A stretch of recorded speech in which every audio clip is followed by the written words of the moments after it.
Mesdames, Messieurs, bonjour à tous. Je me présente, c'est Marin Valentin du restaurant Lamartine au Bourget-du-Lac. Vous m'entendez bien? Oui, très bien. Alors, je suis secondé aujourd'hui avec Julien Tacchini, mon sous-chef de cuisine. Et on va vous faire une démonstration donc, sur la coquille Saint-Jacques, repas de fête, bien entendu, donc période de fête. Repas qui peut être utilisé aussi à Noël. On va vous montrer quelques techniques très faciles, accessibles à tout le monde en plus. Il y aura des coquillages aussi, il y aura des moules, il y aura des coques, il y aura des couteaux. On va travailler tout ça ensemble. Voilà. On va commencer tout de suite. Si vous avez des questions pendant la démonstration, vous n'hésitez pas. Vous levez la main, vous faites un signe, on est là pour répondre. Hein. D'accord? Alors, je vais avoir besoin d'un cobaye aussi, ou d'une personne qui vient de m'aider tout à l'heure. Non, pas les personnes qu'on connaît. Hein. Non, je cherche une dame de préférence. Allez madame, venez avec moi. Super. On va vous expliquer comment ouvrir une coquille Saint-Jacques. Pourquoi on prend une coquille Saint-Jacques et non une noix de Saint-Jacques, d'ailleurs, la différence. Venez avec moi de l'autre côté. Alors, qu'on vous explique un petit peu. La coquille Saint-Jacques. Aujourd'hui, la coquille Saint-Jacques, vous allez chez votre poissonnier, vous pouvez l'acheter ou en noix ou en coquille. Pour faciliter les choses, souvent on l'achète en noix directement. C'est normal, c'est plus facile, on rentre à la maison, on ne fout pas le bordel dans toute la cuisine, c'est beaucoup plus simple. Nous, on l'achète en coquille pour deux choses.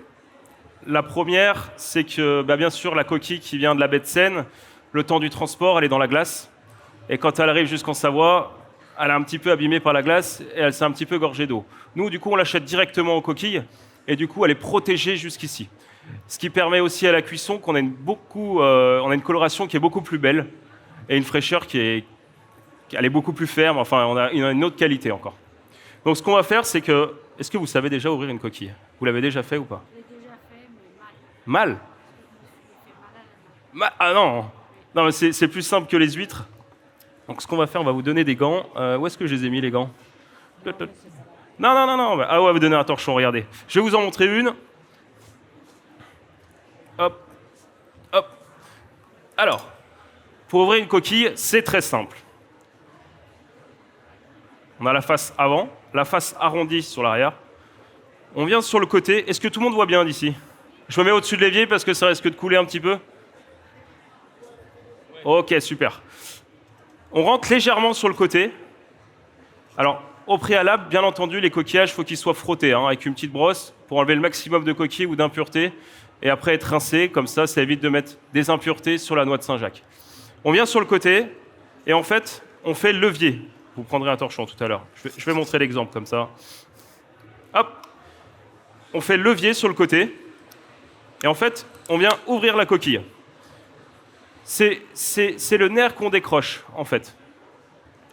Quand la coquille est comme ça, on voit l'intérieur, on voit la noix. Là, vous n'allez pas le voir parce que c'est très minime quand même, il y a quelques millimètres. Et on va venir sur le côté avec la lame du couteau et on va frotter cette partie-là. Et cette partie-là, vous allez la frotter jusqu'au bout. Voilà. Et après, on ouvre, tout simplement. C'est très simple, en fait, jusqu'ici. Et le but, c'est de bien garder la noix intacte, comme celle-ci. Où elle n'est pas scalpée, c'est-à-dire qu'on n'en a pas enlevé, elle est nette. Voilà. On va vous faire une démonstration. Alors regardez. Hop. Regardez. Il n'y a pas un deuxième torchon? Hop là. Alors, il faut bien la tenir quand même dans votre main. Vous me mettez au-dessus de l'évier, comme ça on va éviter de mettre un peu d'eau. Et vous avez de la chance, elle est déjà ouverte. Vous l'avez choisie en fait. Regardez, là déjà elle est déjà ouverte, donc en soi vous n'avez même pas besoin du mouvement de levier. J'ai juste à faire ça. Voilà, vous venez, vous longez le long de la coquille, exactement. Vous longez délicatement. Vous avez vu, elle a tendance à se refermer parce qu'elle a encore le nerf. Elles sont arrivées ce matin, elles sont ultra fraîches. Très bien. Super. Et maintenant, avec les deux mains, on ouvre. Parfaitement. C'est très bien. Bah oui, c'est parfait, madame. Comment vous vous appelez, madame? Ivana. Ivana. Alors Ivana, on va continuer maintenant parce que là, on n'a pas terminé quand on a la noix comme ça. On a la barde qui est autour. On a un petit peu de corail, mais très peu sur celle-ci. On va venir l'ouvrir avec une cuillère. Voilà. Donc, sur une noix, on a les bardes, on a le muscle juste ici qui permet de tenir la noix. Et nous, à l'aide d'une cuillère, tout simplement, on va longer le côté du muscle. Hop, ce côté-là, on l'allonge, comme si on coupait, mais simplement avec la cuillère. Vous avez vu, je n'ai pas forcé, c'est d'une tendreté. Et après, on vient racler dessous. Hop, et là, délicatement avec les doigts, on vient sortir la noix. Et la noix, on la récupère, elle est comme ça. Si on touche le noir, ça donne de l'amertume à la noix. Non, ça ne va pas percer. Ça va pas percer. Non, ça risquera rien. Et la noix, en fait, on la récupère, elle est intacte. Alors tout à l'heure, quand vous l'avez ouvert, on l'a juste déchiré un petit peu sur le bas. Je vais vous en remontrer une deuxième. Donc on vient délicatement tenir la noix, ici avec notre cuillère de l'autre côté. Et hop, on détache la noix et on passe sur le dessous. Et là, on vient récupérer la noix. Tout simplement. Rien de compliqué. Je vais vous en rouvrir une comme ça. Vous allez pouvoir les exercer.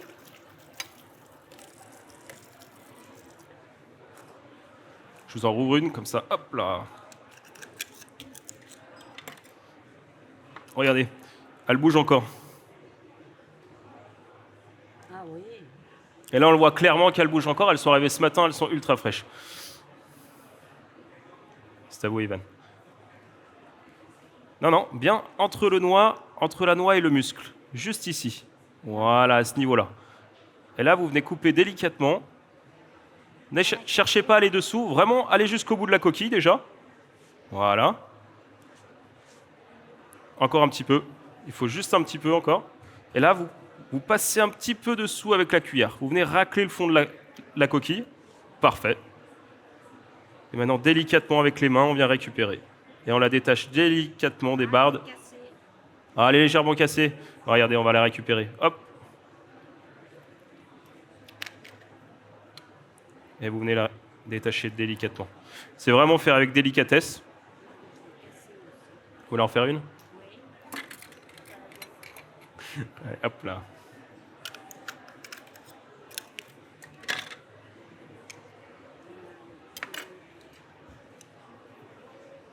Vous venez là, exactement.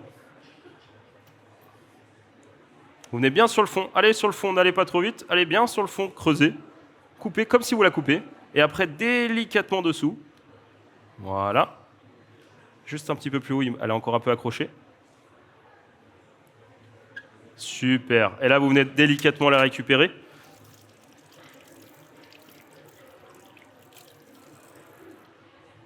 C'est magnifique. Super. On va la mettre ici.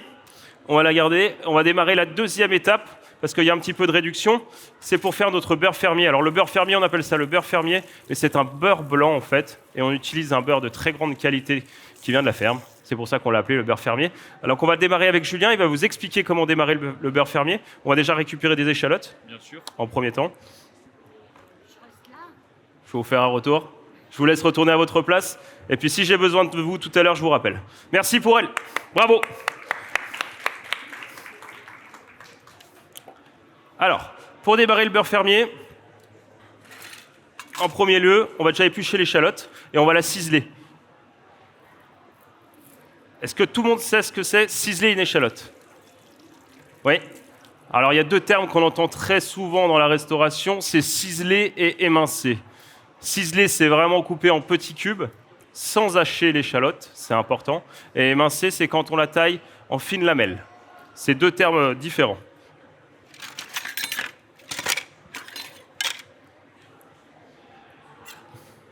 Je vais ouvrir encore une coquille en attendant.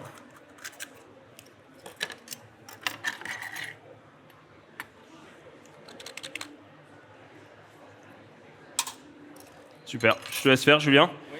Alors, regardez comment on cisèle. En fait, on ne va pas jusqu'au bout de l'échalote. On laisse le côté de l'échalote, en fait, où il y a la tête de la racine, on dit, qui tient l'échalote. Exactement. Si vous la prenez dans l'autre sens, elle va s'écarter complètement, on ne va jamais arriver à la ciseler. Vas-y, je te laisse faire, Julien. Et regarde, de toute façon, on a bien le zoom sur toi, on voit vraiment comment est ciselée une échalote. Donc on fait des petits cubes. Je vais te récupérer la casserole.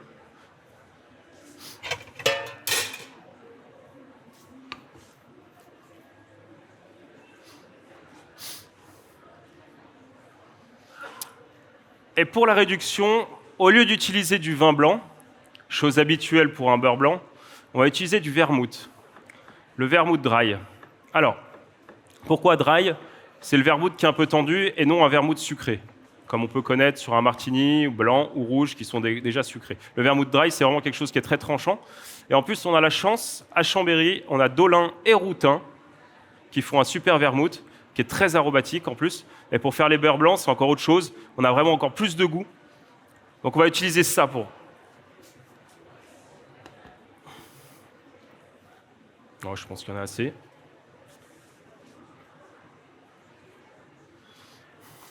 Donc pour rincer les noix de Saint-Jacques à côté, on les rince sous un petit filet d'eau froide, tout simplement, pour enlever le sable. S'il reste un petit bout de muscle, on l'enlève.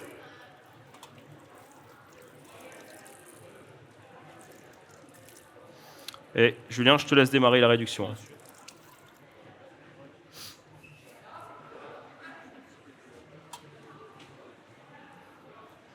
Allez-y, entrez si vous voulez. Il reste des places.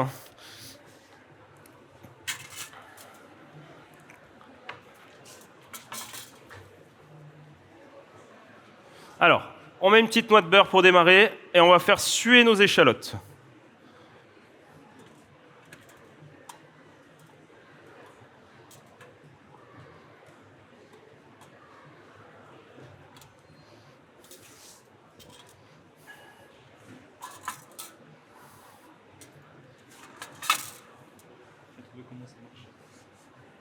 Ça marche? Ouais. Ouais, je pense que tu peux mettre un peu plus fort parce que c'est... Voilà. Un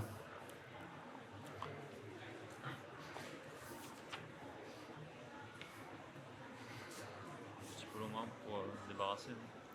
Comment? Ouais, bon, on mène la planche directement. Ouais. T'inquiète pas. Alors, on va faire suer l'échalote. Attention de ne pas la faire colorer. Si on commence à caraméliser légèrement l'échalote, automatiquement, à la fin de votre beurre blanc, vous allez avoir des petites marques noires dans le beurre blanc et c'est beaucoup moins sympa visuellement et en plus, ça va amener une légère amertume. Donc là, hop, on va mettre l'échalote à l'intérieur.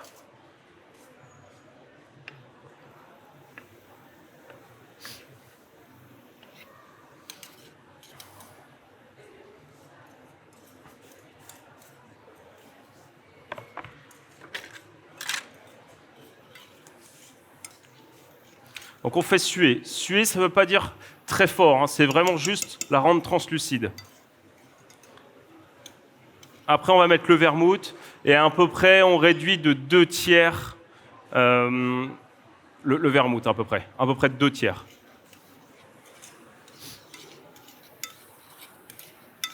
Super.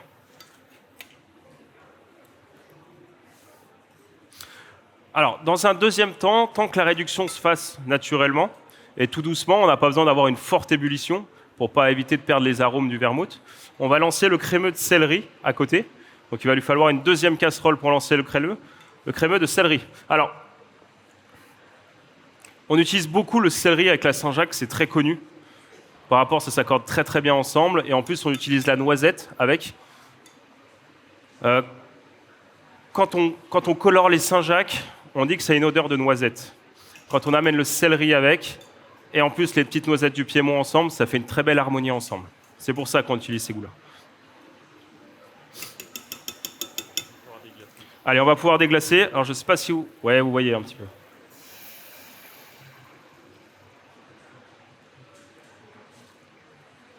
Super. On va le mettre derrière.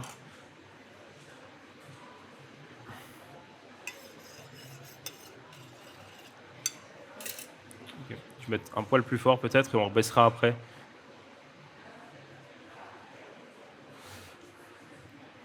Alors, pour le céleri, c'est très simple. Julien va vous expliquer. On va déjà commencer par l'éplucher complètement. Enlever toutes les parties noires aussi qu'il y a à l'intérieur s'il y a des petites choses abîmées.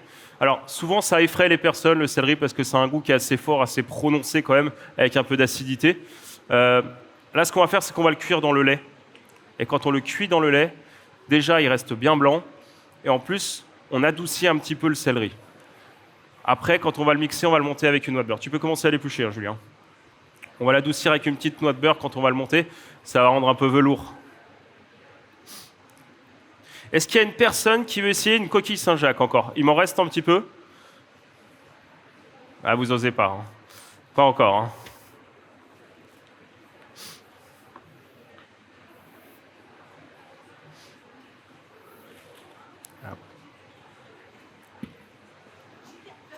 Vous voulez venir? Ah bah avec plaisir. Vous vous appelez comment, madame? Marina ou Marie-Lise? Marie-Lise, alors. Allez, venez. Alors, on va en donner une facile pour commencer. Comment? Une facile pour commencer. N'importe. Alors, prenez le torchon, on va le plier. Super. Vous le mettez bien dans la main. Vous prenez, vous mettez bien au-dessus de l'évier.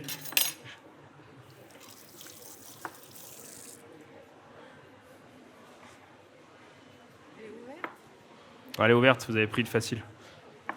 Alors, attention, non, non. On va déjà caler la noix, que vraiment vous la tenez. Voilà. Oui, on laisse quand même. Vous pouvez la tenir de ce côté, mais celle-ci, il faut qu'on laisse l'accès pour entrer la lame du couteau. Voilà. C'est très bien, c'est parfait. Là, vous la tenez bien dans votre paume ici? Vous la tenez? Bon, c'est parfait. Il faut quand même que vous puissiez voir à l'intérieur de la coquille pour que vous regardiez où est la noix. Voilà. Donc, c'est-à-dire que là, vous allez venir avec votre lame du couteau à ce niveau-là, comme ça. Et là, vous allez longer sur la longueur. Mais bien en raclant la partie du haut. Voilà, exactement. C'est bon, là? Oui. Allez-y, allez-y. Et on soulève, là? Allez-y. Hop. Ah, bon, ça y est. Super. Là, maintenant, vous pouvez l'ouvrir. Et là, il faut la cuillère. C'est là le plus compliqué, c'est ça? Cuillère, non, non. Allez, posez ça dans l'évier. Hop. On va la remettre propre. Vous pouvez enlever votre torchon, ça sera plus simple. On va remettre proprement. Là, vous voyez le muscle où il est? Ouais, c'est là. Le muscle est à ce niveau. Alors, vous allez mettre entre le muscle et entre la noix. À ce niveau-là, exactement. Et là, vous venez couper, en fait, avec la cuillère. Super. Et là, je soulève. Non, non, vous soulevez pas. Vous venez racler le fond, en fait, de la coquille. Ouais, on y est presque. Il y a juste un petit endroit encore où elle est accrochée à ce niveau-là. Tu peux commencer à le couper. Hein. Donc on va le couper en morceaux qui ne soient pas trop gros, pour que ça soit assez rapide pour la cuisson, le céleri. Hein. Plus les morceaux seront gros, plus ça sera long à cuire. Et voilà. Ah bah, c'est impeccable. Alors, si vous cherchez du travail, on embauche. Ah ouais. En plus, j'habite pas loin de chez vous. C'est vrai. Super, merci. On va juste finir de la nettoyer. Et après, on fait quoi de tout Alors. ça? On en parle? On peut en parler, bien sûr. Pour la recette qu'on va utiliser aujourd'hui, on ne va pas l'utiliser. Quand il y a des corails ou quand il y a des bardes, on peut faire des sauces avec. On peut l'utiliser pour faire des réductions aussi. Alors c'est un goût qui est très puissant, il faut bien équilibrer les sauces après. Mais c'est utilisable, bien sûr. On peut faire des sauces avec. Ah ouais, parce que Bien sûr.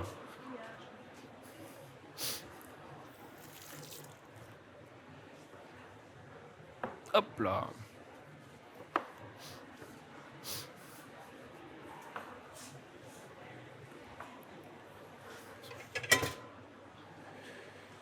Prendre une grande. Hop là. Allez, go. Alors, on va lancer le crémeux. Donc, même principe. On va faire suer le céleri pour en sortir les arômes.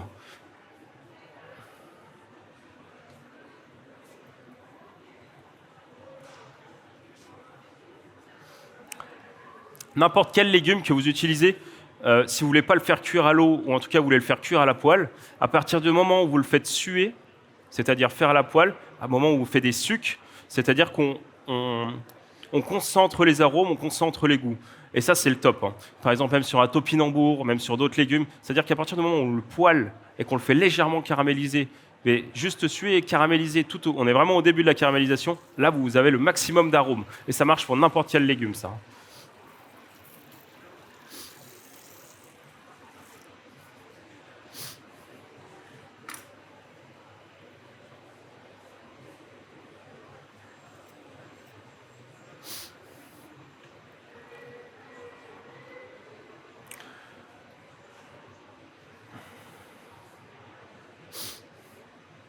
Alors, en attendant que le crémeux de céleri fasse sa cuisson, on va préparer les couteaux. Est-ce que quelqu'un a déjà travaillé les couteaux ici? Les couteaux, c'est ça. Est-ce que tout le monde connaît? Qui ne connaît pas ici? Il y en a qui... Vous connaissez tous les couteaux? Bon, bah c'est très bien. Est-ce que quelqu'un veut venir me donner un coup de main pour les ouvrir et pour sortir les couteaux? Madame?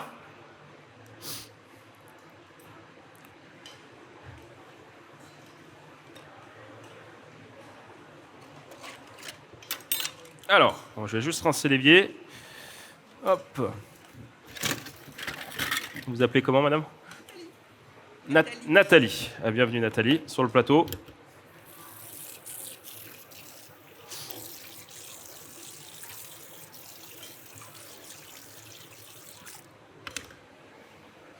Alors, il y a deux solutions pour les couteaux.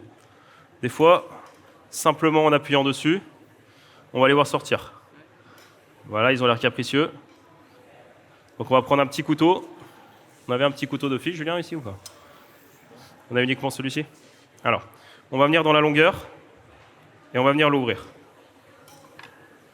Et on l'ouvre. Sur le couteau, hop, on récupère cette partie-là. Il y a beaucoup de pertes sur un couteau et on tire sur le bas. Toute cette partie-là est comestible. La deuxième partie ici, c'est tous les intérieurs du couteau. On ne va pas l'utiliser aujourd'hui. Aucun intérêt. Peut-être certains l'utilisent pour le faire suer, pour récupérer des arômes. Nous, pour ce midi, on n'en aura pas besoin. Voilà. Regardez. Je vais juste le rincer.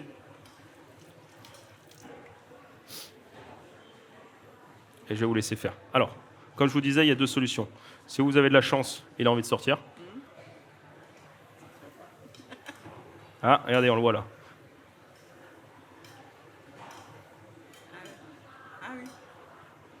Et là, vous pouvez le prendre et le tirer sur l'arrière. Alors, je ne sais pas à quoi ça vous fait penser, mais... Nathalie, je dirais rien. Hein. Et vous pouvez le tirer sur l'arrière. Je les ai pêchés, mais je les ai jamais... Vous les avez déjà pêchés? Petits. Ah oui, j'arrive pas.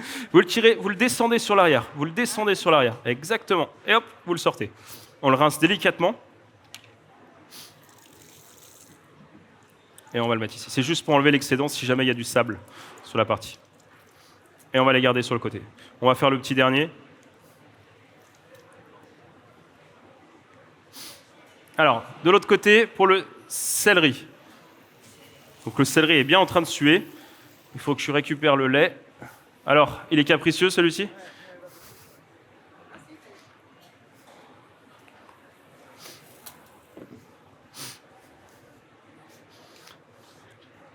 Appuyez encore un peu. Nathalie, elle a le coup de main. Hop! Et super. Et on tire sur l'arrière. Même principe. Et c'est parfait. Alors, quand on a le couteau sur la planche, on va juste enlever la petite partie arrière. Ici, c'est la partie sableuse et puis c'est leur petit boyau. Nous, ça ne nous intéresse pas vraiment. Nous, c'est vraiment la partie du haut qui va nous intéresser. Comme ça. Hop. Et hop là. Voilà. Après, on va l'émincer finement. Vous savez faire, Nathalie? Alors, l'émincer finement. Hop, hop, hop, hop, hop, hop. Tout simplement. On va le garder cru. Ouais, mais vous pouvez faire un petit peu plus gros, hein, c'est pas très grave. Hein.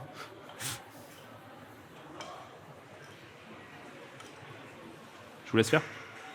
Je récupère ça. Hop. Je fais les deux en même temps ou un par un? Ouais, vous pouvez faire un par un ou les deux en même temps.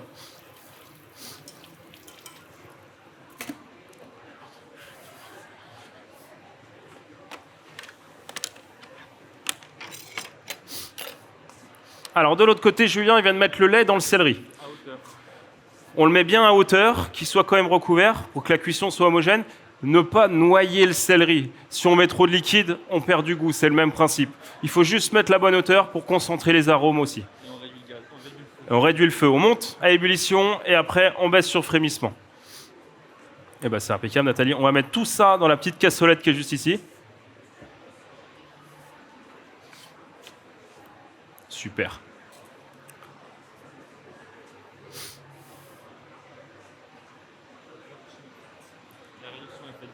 La réduction est prête. Très bien. On va juste monter un peu plus fort au début et après on baissera. Je fais monter un coup à ébullition. Super Nathalie. On a de quoi essuyer les mains. Bah, c'est mieux pour vous.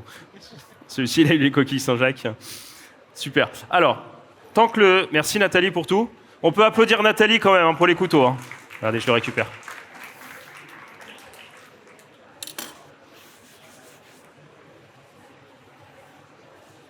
Alors, en attendant que le céleri cuise, la réduction a l'air pas mal à côté. On va la mettre de côté. On la réserve, on la laisse de côté. Et ça, on montrera tout à l'heure notre sauce. En attendant, on va cuire les coquillages. Alors, les coquillages, les moules et les coques. On va utiliser une solution, une façon de faire, une technique pour ouvrir les coquillages qui n'est pas très habituelle. Chez vous, quand vous faites les moules, comment vous les faites? Au vin blanc? Au persil? Avec un peu d'ail? Marinière. Voilà. Nous, on va faire un peu l'opposé. Pourquoi on va faire l'opposé? Quand on mange une grande quantité de moules, c'est comme les grenouilles, c'est comme les escargots, on adore les manger avec l'ail, on adore les manger avec le persil. C'est normal, c'est ce qui fait le goût de reviens-y. Si on mangerait juste des escargots comme ça, je pense qu'on les aimerait beaucoup moins. Pareil pour les moules. Nous, pour le plat qu'on va faire ici, l'objectif, c'est pas de rajouter de l'ail, parce que si on met trop d'ail dans le plat, on va perdre le goût des noix de Saint-Jacques. Donc on va les ouvrir au naturel. Ce qui veut dire au naturel, ça veut dire qu'on va prendre une casserole, on va la chauffer à blanc. Ce qu'on dit chauffer à blanc, c'est la mettre au maximum et fumante, sans matière grasse, sans rien à l'intérieur. On va mettre nos coquillages à l'intérieur, une partie des coquillages, et on va mettre un tout petit peu d'eau. Mais quand je dis un tout petit peu d'eau, c'est l'équivalent de 3 cuillères à soupe à l'intérieur de la casserole, avec les coquillages. Et à ce moment-là, tout est bouillant. Et on met le couvercle. On met le couvercle instantané. Et là, le coquillage, il va s'ouvrir en à peu près en moins de 10 secondes. En moins de 10 secondes, il va être ouvert. Ce qui permet de faire ça, c'est que le coquillage, il ne se dessèche pas, il reste juteux et il reste avec son goût naturel. Dans beaucoup de restaurants, des fois, on utilise des vins blancs qui sont pas bons, je suis désolé, et on dénature complètement la moule. On dénature la moule, on n'a plus le goût de la moule, on n'a plus rien. Là, on va le faire tellement au naturel que les coquillages vont être à peine ouverts. Ça veut dire que ceux qui restent fermés, on ne les touche pas. Ceux-là, ça veut dire qu'ils sont morts, ils ne sont pas bons pour la santé, il ne faut pas les prendre. Ceux qui sont ouverts, à l'instantané, ils vont sortir leur eau de cuisson, et là, on va avoir le goût naturel du coquillage. Sans ail, sans vin blanc, mais vraiment le goût de la moule ou du coq. Alors, là, on voit, la poêle est fumante. On va mettre quelques coquillages au fond. Super. On a le couvercle. Et là, on va mettre quelques gouttes. On ferme. Alors, la plaque n'est pas très puissante. C'est vrai qu'à côté du restaurant. Mais...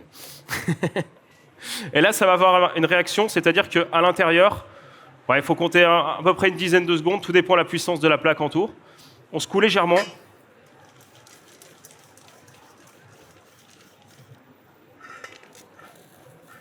C'est pas très puissant. Bon, ça sera un petit peu plus long ici. La réaction va se faire pratiquement en instantané, c'est-à-dire qu'avec le choc de cuisson et la légère ébullition, les coquillages ils vont s'ouvrir délicatement. À ce moment-là, on va les sortir, on va les récupérer et on récupère les moules à l'intérieur. L'eau de cuisson qui sera à l'intérieur de la casserole, elle est importante. Parce que ça, c'est l'eau concentrée du coquillage. Il y aura une légère eau de cuisson qui sera à l'intérieur. Il y a un petit peu d'eau, bien sûr, qu'on a rajouté. Mais on a surtout les moules qui vont recracher leur eau de cuisson.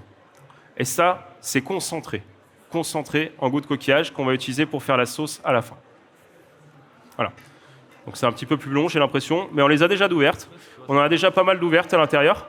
Ça sert à rien d'en mettre beaucoup. Si vous en mettez un volume comme ça dans la casserole, ça va jamais s'ouvrir. Il faut juste tapisser le fond de la casserole. Voilà. Donc là, on peut les débarrasser. Et donc là, on les a débarrassés en instantané. Qu'est-ce qu'on a?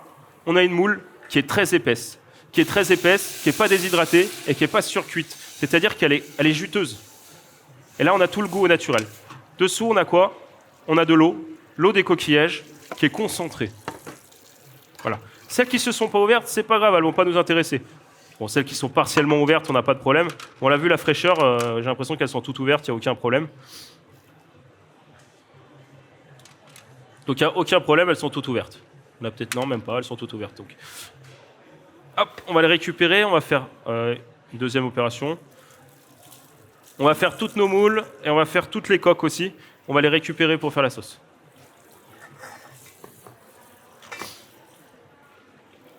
Alors.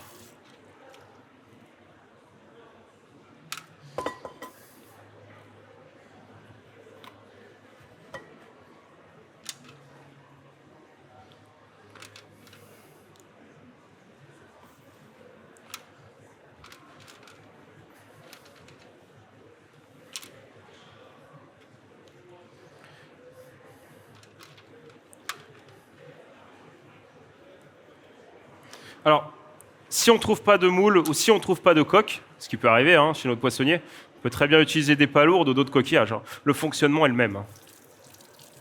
Je ne vous conseillerais pas de faire ça, en tout cas, si vous voulez faire des moules marinières à la maison en grande quantité. Ne faites pas ça, parce qu'on sera content d'avoir un peu d'ail et un peu de persil quand même à l'intérieur. Là, c'est juste pour utiliser pour la sauce. Je mets l'eau ici, Julien. Hop. Ah, c'est tout arrêté. Oui. Alors, les moules, quand on les a récupérés, je ne sais pas si vous voyez un petit peu... Ouais, je vais décaler ça ici. Donc les moules, quand on les a récupérés, ici on a notre petit tartare de couteau. Et on va mettre les moules. Alors les grosses moules, on va les couper en deux. On va les mettre à l'intérieur. Et celles qui sont petites, comme ça, on va les mettre entières.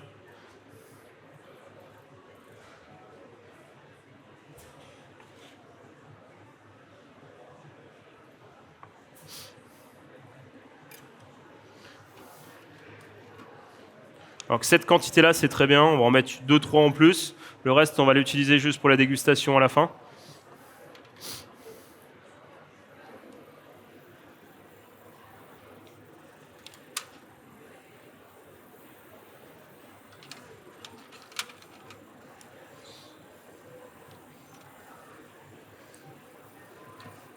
Alors, est-ce qu'il y a une personne qui veut venir m'aider pour faire les moules?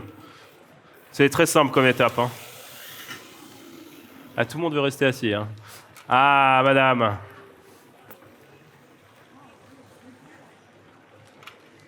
Vous appelez comment, madame? Suzanne, c'est super. Merci, venez. C'est gentil de venir avec nous. Bien sûr, avec grand plaisir. Alors.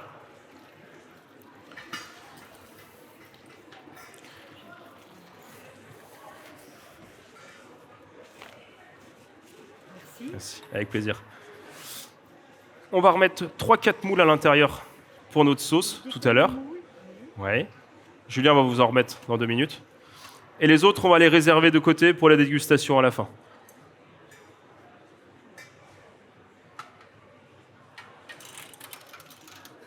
J'adore les moules, mais j'en fais pas souvent. Vous en faites pas souvent? On n'y pense pas forcément. Je les fais comme ça, c'est bon? Oui, c'est parfait. On récupère juste la moule, c'est parfait. Maintenant, on va faire les coques. Les coques, c'est le même principe. Rapide à cuire. Comment? Peut-être un peu plus rapide à cuire. Un peu plus rapide à cuire, c'est vrai.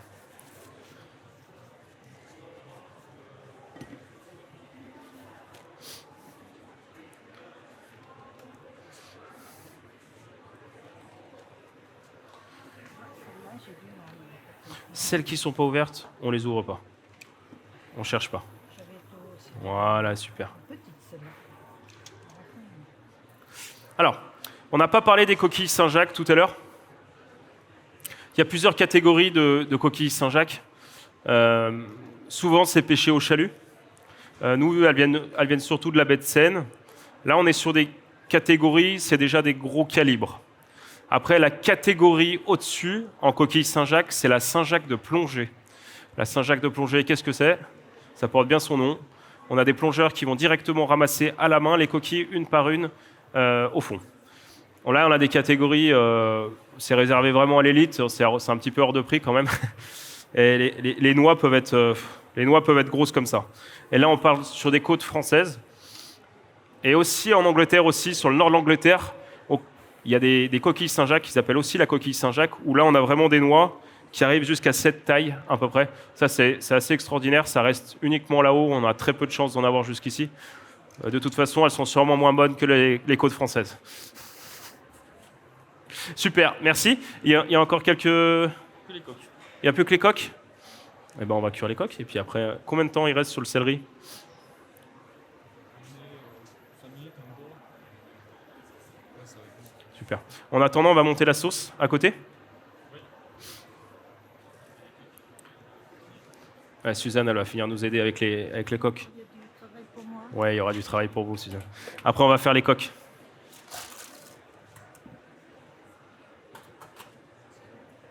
On va tout mettre. Allez, hop. Dans 5 minutes, Suzanne, il y a du travail pour vous. Alors, on va monter la sauce à côté, donc avec Julien. Donc la réduction de vermouth avec les échalotes qu'on va monter au beurre. Avec un petit peu de beurre, ça va rapporter un peu de gourmandise dans le plat. Je te laisse y aller? Oui. Allez.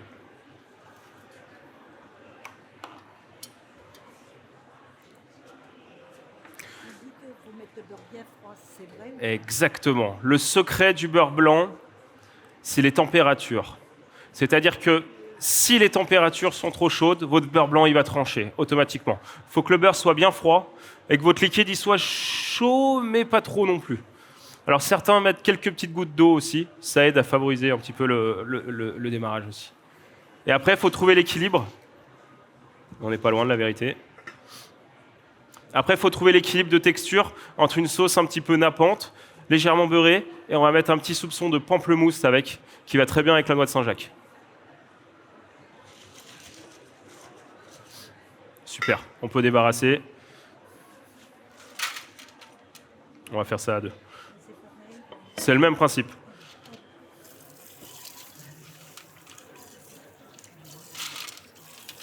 Et c'est petit là.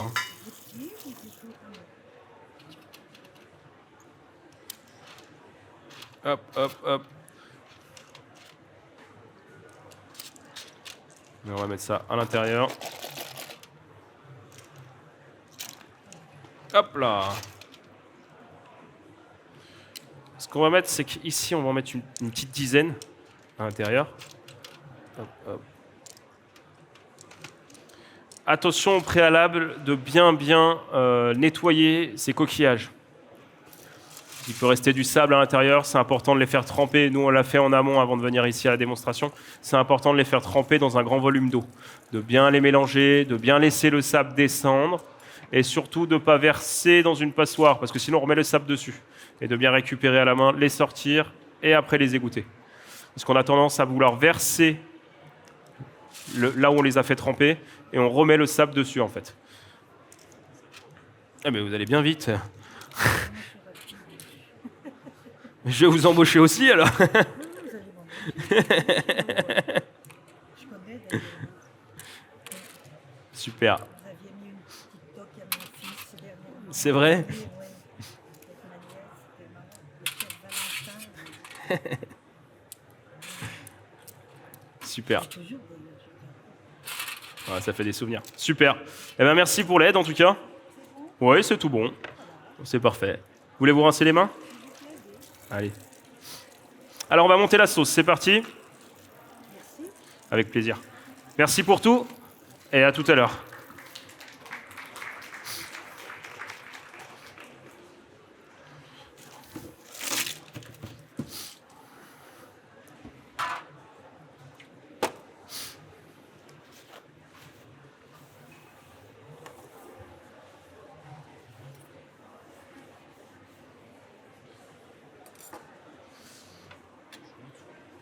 Comment? Oui. Alors, Julien va commencer à monter la sauce. Donc la réduction, elle n'est pas bouillante, hein. On est bien d'accord? Sinon, vous allez faire trancher la réduction dès le début. La réduction, donc c'est la réduction, je parle de la réduction de vermouth, hein.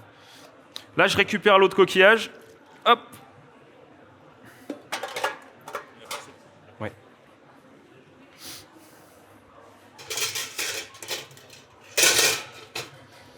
Je vais la passer pour pas qu'elle soit sableuse.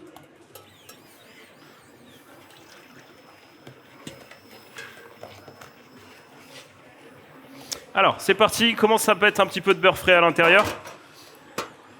La quantité de beurre, pour être très honnête, c'est en fonction de la réduction. C'est-à-dire que là, on va faire quand même pas mal de beurre, parce que le beurre blanc, parce qu'on va vous faire déguster à la fin. Mais si vous avez une réduction qui est assez faible, en soi, la quantité de beurre va être assez minime en soi.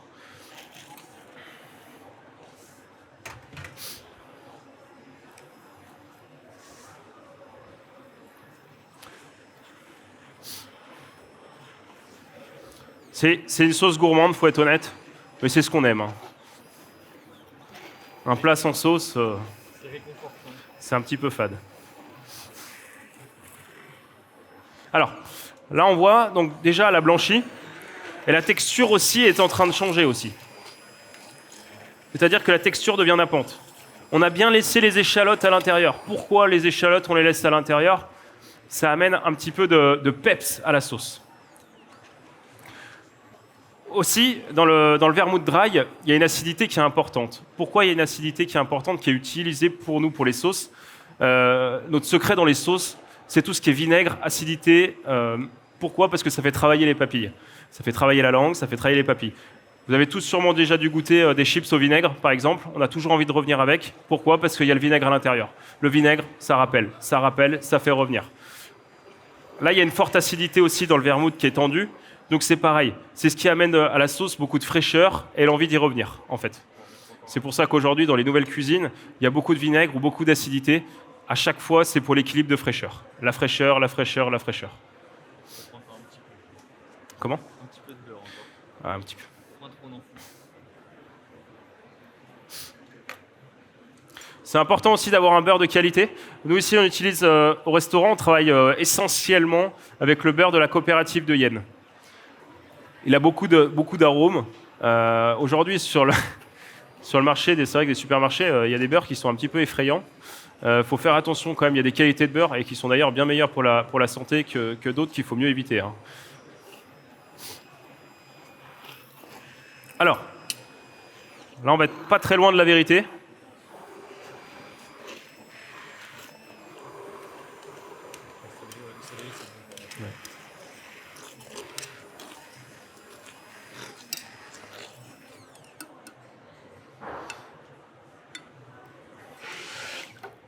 Alors, là, la texture, elle est comme on veut. Elle est nappante, à la fois pas trop, on va pas non plus faire une sauce trop riche. Elle est nappante, elle est légèrement mousseuse, onctueuse, c'est exactement ce qu'on veut. Ça, tout à l'heure, on va le mettre sur les coquillages, c'est pour faire notre sauce, et on va venir napper les coquilles Saint-Jacques avec, en fait, avec tous les coquillages qui sont à l'intérieur. On va mettre un petit trait de jus de citron et un petit peu de pamplemousse pour amener encore de la fraîcheur pour la sauce, malgré qu'il y a déjà les échalotes, le vermouth qui ramène déjà beaucoup de fraîcheur. On rajoute un petit peu d'agrumes et ça ramène de la fraîcheur. Je te laisse couper là si tu veux, Julien.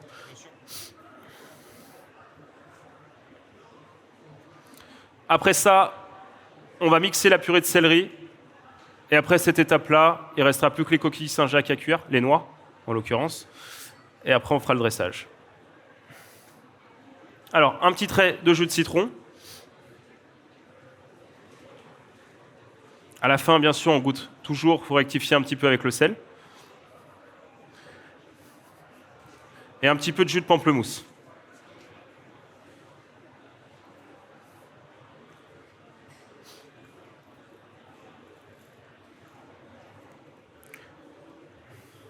Je te laisse l'assaisonner tout de suite, ça je vais la faire goûter un petit peu. Juste ici.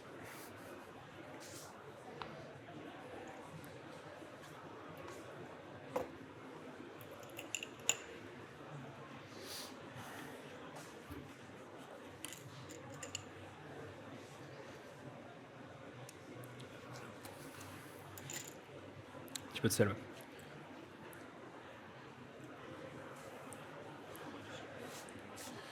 Alors, on met un petit peu de sel et un petit peu de pamplemousse juste pour équilibrer la sauce. Et on va mettre un tout petit trait de jus de coquillage avec, pour rappeler les coquillages.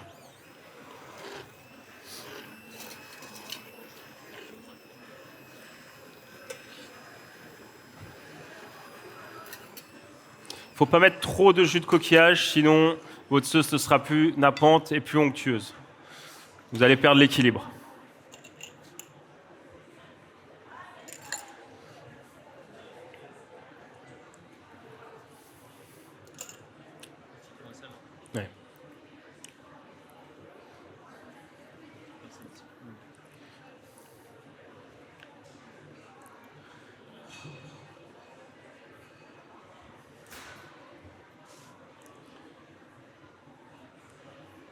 Après, on va accélérer un petit peu sur le céleri après.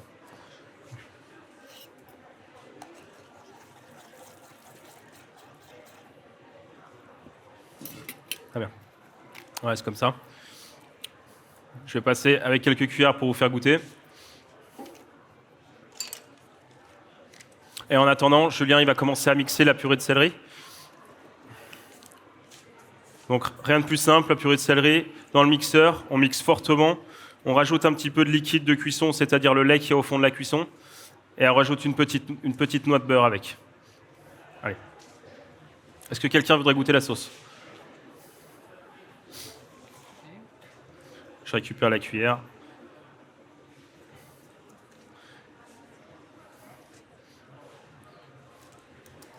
Hop là. Donc, on a légèrement le goût de coquillage, mais très léger. Hein. Et en soi, on a l'acidité des agrumes aussi, qui est importante. Alors, quand on goûte tout seul, c'est sûr qu'on ne se rend pas compte de l'ensemble du plat pour le moment. Madame.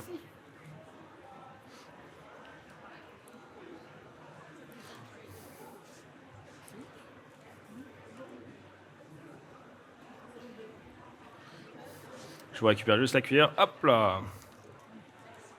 Il me reste une seule cuillère. Pour vous, madame? Dites-moi. Oui. Non, on l'a carrément... On l'avait éteinte complètement. Parce qu'en soi, on l'a monté assez vite. Après, si votre beurre est très très froid et qu'on perd la chaleur, à ce moment-là, oui, c'est sûr, il faudra remonter un petit peu en température. Alors, hop.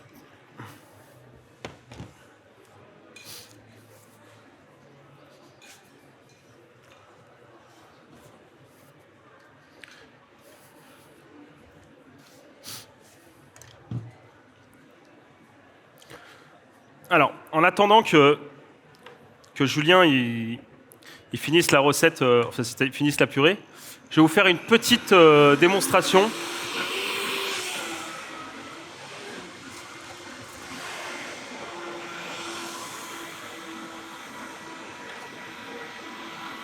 Un carpaccio de Saint-Jacques. Et pour ça, je vais appeler Martine qui va venir m'aider. Martine, c'est ma belle-mère. Elle va venir m'aider ici. Le carpaccio de Saint-Jacques, c'est quelque chose que je fais très souvent à la maison. Parce que je trouve que c'est là où on a le goût le plus pur de la Saint-Jacques. C'est-à-dire que, en plus, elle sait très très bien le faire. Je vais te laisser te laver les mains, Martine.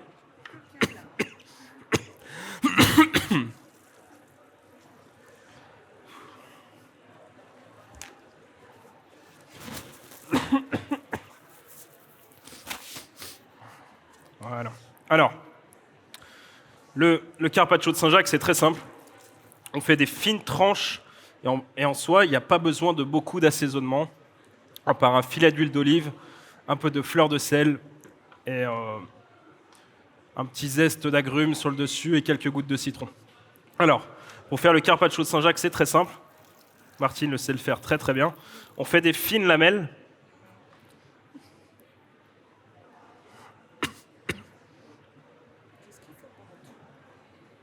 Et ben là, je vais prendre quelque chose pour la tour. Alors, là, on les voit, elles sont vivantes. Je ne sais pas si on le voit à la caméra bouger, mais je ne suis pas sûr. Non, on ne les voit pas.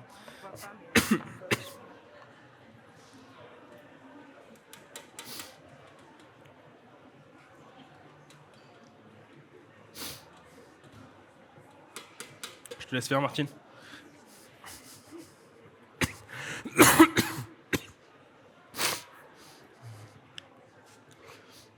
Alors, comme je disais, donc des fines lamelles, un filet d'huile d'olive, fleur de sel, zeste de citron et quelques jus de citron. Ça, à l'apéritif, c'est extraordinaire.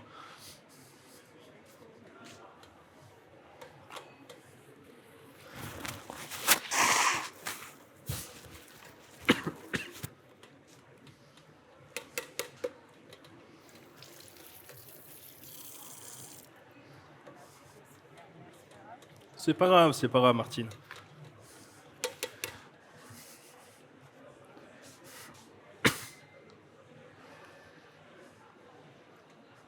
Alors, ce qui est super sympa sur une soirée à l'apéritif, vous prenez une très belle assiette, vous entaillez des fines lamelles sur l'intégralité de l'assiette. Déjà, c'est très joli visuellement. Et pour l'apéritif, vous mettez quelques pics et les gens ils se régalent avec ça. Ah, si. Non, on va juste en laisser 3. Voilà. Non, celle-ci, on va la couper. Super. Donc la purée, c'est tout bon.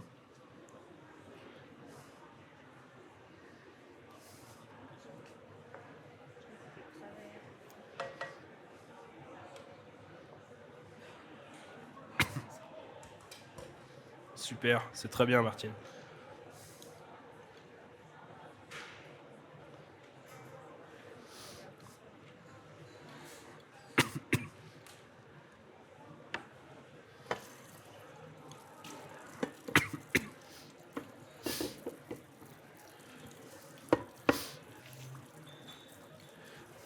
Donc ça, c'est très rapide à faire. Donc comme je disais, dessus, un filet d'huile d'olive, un peu de sel. Merci Martine. Et félicitations. Parce qu'elle a l'habitude de couper les Saint-Jacques et elle les coupe très très bien. C'est pour ça que je l'ai fait venir.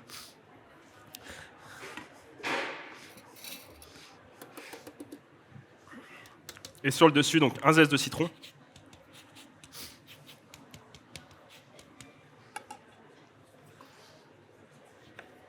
Quelques gouttes de jus de citron.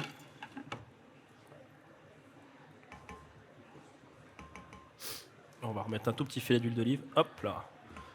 Et sur le dessus, on va mettre juste quelques petites pousses pour amener. On a un petit peu d'oxalis. On a quelques petites pousses de romarin, de petites fleurs. Un peu de la sauge ananas sur le dessus. Et là, on peut rajouter, de toute façon, la noisette, c'est ou chaud ou froid, ça fonctionne très bien. On la concasse légèrement avec un couteau. Hop. Et on les met sur le dessus. Et ça va pris 1 minute à faire. Vous faites ça à l'apéritif, c'est extraordinaire. Vous pouvez le faire ou à l'apéritif, vous pouvez le faire aussi en entrée. C'est très très bien. Le seul point qui est important, c'est le sel, l'huile d'olive et la petite touche de jus de citron. Ça, vous faites ça à l'apéritif, vous êtes sûr de régaler du bon. Je vais mettre quelques cuillères et puis je vais vous le faire passer. Alors, s'il vous plaît, il n'y en a pas beaucoup, mais laissez goûter.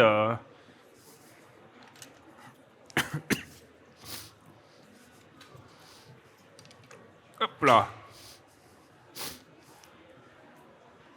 Ceux qui veulent goûter, vous faites passer sur l'arrière.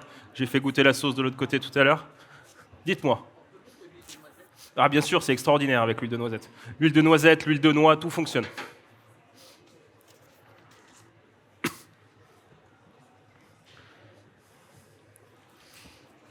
Alors, on va faire la ciboulette, oui, en attendant.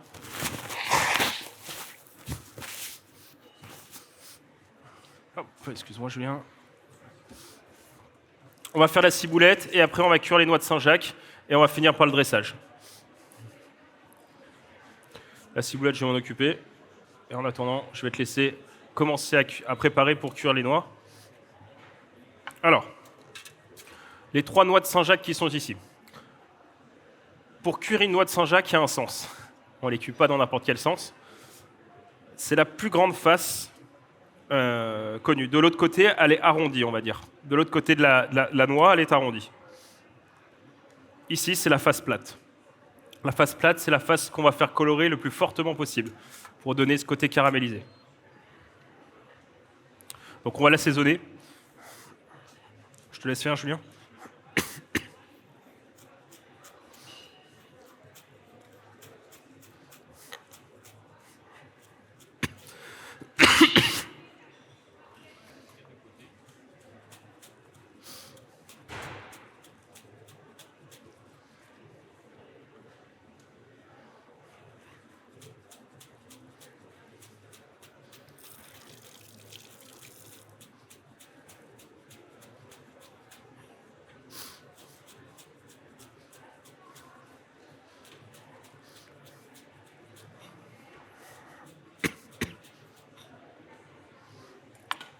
Alors, un petit filet d'huile d'olive.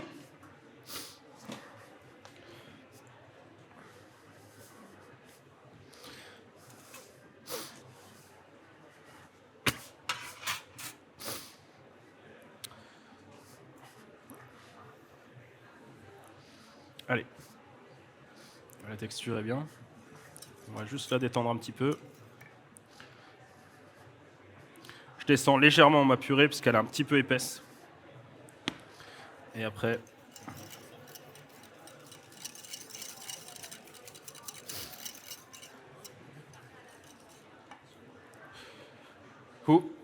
alors vous pouvez le préparer à l'avance. Là, quand vous dites à l'avance, c'est combien de temps pour vous? Oui. On peut le tailler par exemple en fin d'après-midi sur les coups de 17h, 16-17h. Ça, c'est pas un problème. Vous mettez un film dessus au contact, c'est-à-dire pour contact. Vous gardez au frais. Et au moment où vos convives sont là, vous l'assaisonnez. C'est important de ne pas l'assaisonner à l'avance. Si vous mettez le jus de citron à l'avance, ça va la cuire. Elle va être toute blanche. Alors, c'est important que la poêle soit bien chaude. Si vous avez une poêle, si possible, anti-adhésif ou une poêle en fonte, pour pas que ça accroche. Si vous avez une poêle qui est rayée ou autre, il y a de grandes chances qu'elle reste accrochée après. Le secret aussi pour pas qu'elle reste accrochée, c'est que la poêle doit être très chaude au début. Ça marche pour n'importe quoi, ça marche pour un poisson, ça marche pour beaucoup de choses. Donc là, les fumantes, on va pouvoir mettre...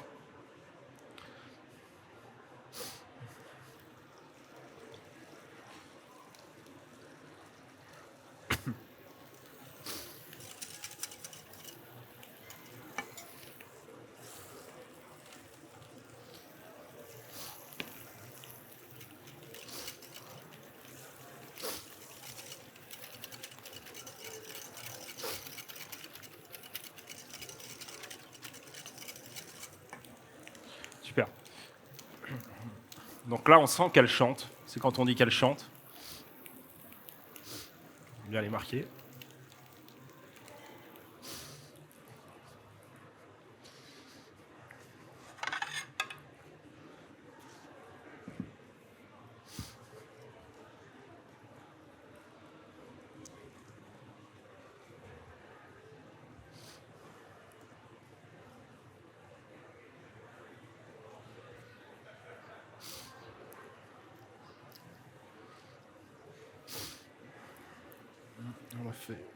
On a fait l'intégralité des coquillages.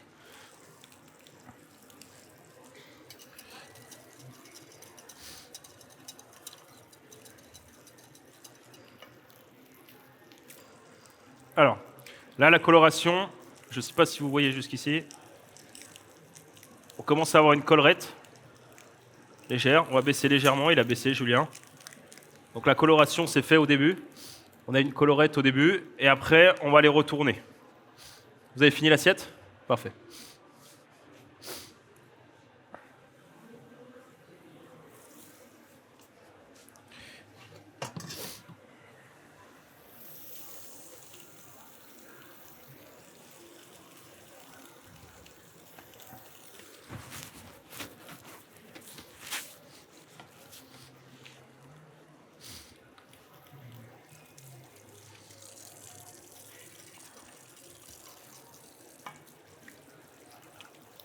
Alors, pour savoir si votre coquille elle est cuite, sans être trop cuite, ça c'est toujours le problème. Si vous avez un petit pic chez vous, il est très simple. Vous piquez la noix à l'intérieur, ou sur le côté, peu importe, pour pas, hop, et vous venez la passer ici, à ce niveau-là. À ce niveau-là, c'est l'endroit le plus réceptif. On sait exactement la température. Si vous sentez qu'ici c'est froid à ce moment-là, alors vous prenez quelque chose en fer ou en inox ou peu importe, un petit pic. Si vous sentez que c'est froid à cœur, attendez un petit peu. Il faut que ça soit tiède. Je n'ai pas dit que ça soit chaud, mais que ça soit tiède.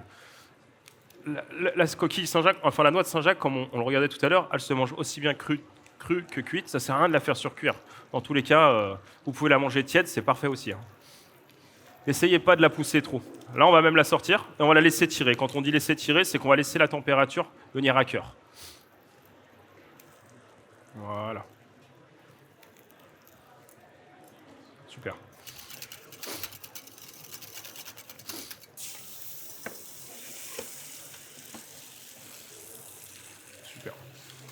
Allez, on va commencer à dresser. On va déjà finir la sauce. Donc la sauce, on a les coquillages qui sont à l'intérieur, donc les couteaux qui sont crus. Et on va venir remplir avec un petit peu de sauce. Je te laisse y aller. Le but, c'est de garder les morceaux des coquillages. Quand on va venir napper les noix de Saint-Jacques avec, c'est un peu une sauce gourmande.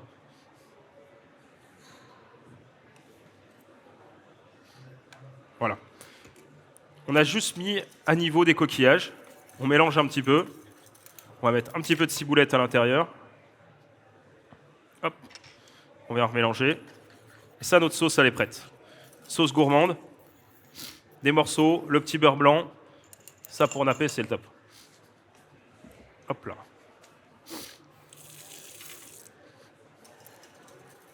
Je vais te récupérer la purée.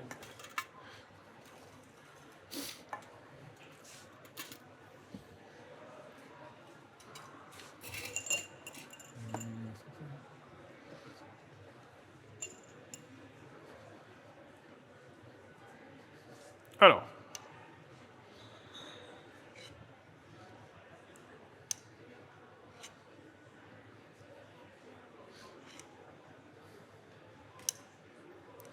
On va mettre un petit peu de crémeux sur le fond.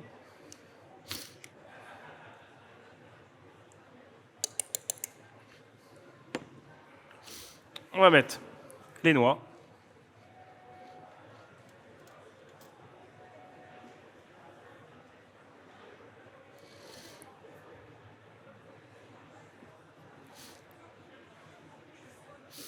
Alors, si vous avez eu un apéritif avant, le nombre par personne, je dirais que pour une entrée en 2 plats, c'est-à-dire entrée, plat, dessert, vous pouvez en compter 4 pièces. Si c'est des grosses pièces, 4 pièces. Si c'est vraiment des petites pièces, vous pouvez monter jusqu'à 6 pièces. Il faut savoir que la Saint-Jacques, ça devient écœurant au bout d'un certain nombre de pièces. Ça ne sert à rien d'en mettre 8 ou 10 pièces. On sature vite, quelque chose c'est légèrement sucré quand même. Donc on peut vite saturer au bout d'un moment. Après, sur une portion dite plat, donc en plat principal, là, vous pouvez oui, faire 6 pièces, c'est très bien. Et puis la sauce est quand même gourmande aussi avec. Donc on vient mettre le céleri, donc les petites noisettes avec. Ici, on a un petit peu de cresson. Donc cresson dit sauvage, qu'on va mettre légèrement.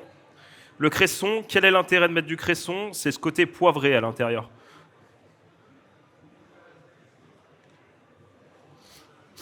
On peut mettre quelques petites pousses d'oxalis. Alors la pousse d'oxalis, malgré ce que vous pouvez croire, je suis sûr que vous en avez tous au bout du champ chez vous. C'est comme une mauvaise herbe, il y en a de partout.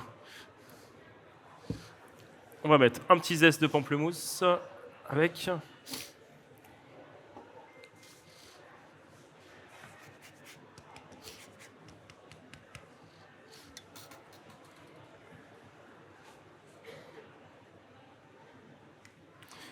Alors que ça, c'est une petite huile de persil. Alors on ne l'a pas faite aujourd'hui, mais c'est très simple à faire. Vous prenez du persil, vous mettez de l'huile d'olive, vous mettez dans le mixeur et vous filtrez. Tout simplement. Vous avez une huile qui est verte, qui a le goût de persil. Et là, le côté gourmand, donc on ne va pas rajouter des multitudes de choses, ça ne sert à rien du tout. La chose gourmande qu'on va mettre, uniquement, c'est la sauce. C'est ça le plus important en fait dans la cuisine, c'est la sauce. Je vais prendre cette cuillère, ce sera plus simple. La sauce, pour moi, dans la cuisine, c'est la chose la plus importante. À partir du moment où la cuisson elle est bonne, si la sauce est bonne, votre plat est réussi. Et là, en fait, devant vos clients, vos convives, vos amis, en fait, comme vous voulez, vous venez devant le client, vous venez avec les coquillages et vous venez napper légèrement, comme ça. Ça, c'est la gourmandise. Juste sur le dessus. Voilà, juste comme ça. Et là, en fait, vous avez la gourmandise d'un plat. On prend un petit peu de Saint-Jacques, un petit peu de coquillage, avec un peu de cresson et de céleri. On mélange tout ça et c'est de la magie dans la bouche. Hop, quelques petites pousses. Hop, sur le dessus. Et voilà, le tour est joué. Merci à tous. Merci pour votre collaboration à tous. J'espère que ça vous a plu.